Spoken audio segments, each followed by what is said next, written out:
ఇది 2025. సో నేనేం చేస్తున్నా అంటే ఒకసారి తెలంగాణ ప్రాంత ప్రజలందరూ కూడా చూడండి. 2001 నుండి 2014 వరకు తెలంగాణ ఉద్యమం ఇది మూమెంట్ జరిగింది. తెలంగాణ మూమెంట్కు సంబంధించి పూర్తి స్థాయిలో జరిగిన ఎపిసోడ్ అంటే ఉద్యమ సమయం ఇది. ఈ ఉద్యమ సమయం తర్వాత 2014 నుంచి 2022 వరకు పూర్తి స్థాయిలో అధికారం ఉంది. 2018లో కూడా మళ్ళీ ఎలక్షన్స్ జరిగిన పరిస్థితి అందరికీ తెలిసిన విషయమే. అయితే ఇక్కడ చాలామంది చాలా రకాలుగా కూడా భిన్నమైన వాదనలు వినబడుతున్నాయి. ఆ వాదనలకు సంబంధించి చాలా స్పష్టమైన క్లియర్గా మనం చర్చించే ప్రయత్నం చేద్దాం. మీ అందరికీ తెలుసు కదా, నల్గొండ జిల్లా అంటే తెలియని వారు ఎవరు ఉండరు ఈ తెలంగాణలో. ఆ నల్గొండ జిల్లాలో మునుగోడు నియోజకవర్గం అంటే అందరికీ తెలిసిన విషయమే. నల్గొండకు సంబంధించి ప్రధానంగా కూడా అందరికీ తెలిసిన విషయమే.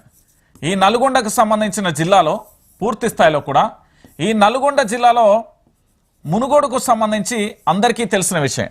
ఈ మునుగోడు నియోజకవర్గానికి సంబంధించి ఉప ఎన్నిక వచ్చినప్పుడు అక్కడ భారతీయ జనతా పార్టీ తరఫున రాజగోపాల్ రెడ్డి పోటీ చేశాడు. అప్పుడు అధికారంలో బీఆర్ఎస్ పార్టీ ఉంది.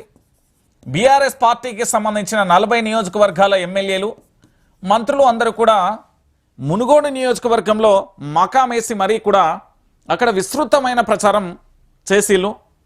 బహుశా ఆయన కుస్కుంట్ల గెలుపొందిన విషయం మీ అందరికీ తెలిసిందే. సో అప్పుడు అధికారంలో ఏ పార్టీ ఉంది? బీఆర్ఎస్ పార్టీ అధికారంలో ఉంది. గెలిచిన అభ్యర్థి ఎవరు? బీఆర్ఎస్ పార్టీకి సంబంధించిన అభ్యర్థి. ఇక్కడ పూర్తి స్థాయిలో కూడా మీరు చూడండి, మునుగోడు నియోజకవర్గంలో రాష్ట్ర ముఖ్యమంత్రిగా ఉన్న కల్వకుంట్ల చంద్రశేఖరరావు అప్పుడు ఎలాంటి ఎఫర్ట్ పెట్టిండో ఇప్పుడు జూబ్లీహిల్స్కు సంబంధించి ఈ జూబ్లీహిల్స్కు సంబంధించిన నియోజకవర్గంలో కూడా పూర్తి స్థాయిలో కూడా అదే ఎఫెక్ట్ పెట్టిన పరిస్థితి కనబడుతుంది రేవంత్ రెడ్డికి సంబంధించి. సో రేవంత్ రెడ్డి కూడా ఏం చేసి ఉండు అంటే అందరికీ తెలిసిన విషయమే. రేవంత్ రెడ్డి కూడా ఇక్కడ చాలా స్పష్టంగా కూడా జూబ్లీహిల్స్ ఉప ఎన్నికలలో రాష్ట్రానికి సంబంధించిన మంత్రులను దించిండు, రాష్ట్రానికి సంబంధించిన ఎమ్మెల్యేలను దించిండు, రాష్ట్రానికి సంబంధించిన కార్పొరేషన్ చైర్మన్లను దించిండు. వారందరి సారథ్యంలో పూర్తి స్థాయిలో జూబ్లీహిల్స్కు సంబంధించిన ప్రచారం జరిగింది. రాష్ట్రానికి సంబంధించిన ప్రభుత్వం ఏదయ్యా అంటే కాంగ్రెస్ ప్రభుత్వం. మరి పోలీసు వ్యవస్థ కూడా వాళ్ళకి అనుకూలంగానే ఉంటుంది. దీంట్లో నో డౌట్ ఎట్ ఆల్, ఇంకా ఏమీ ఆలోచించకండి. దాంతోపాటు ఎన్నికల సంఘం కూడా సపోర్ట్ ఉన్నది. అధికార యంత్రాంగం అన్ని శాఖలు కూడా సపోర్ట్ ఉన్నాయి. అల్టిమేట్గా ఇక్కడ గెలిచింది ఎవరు?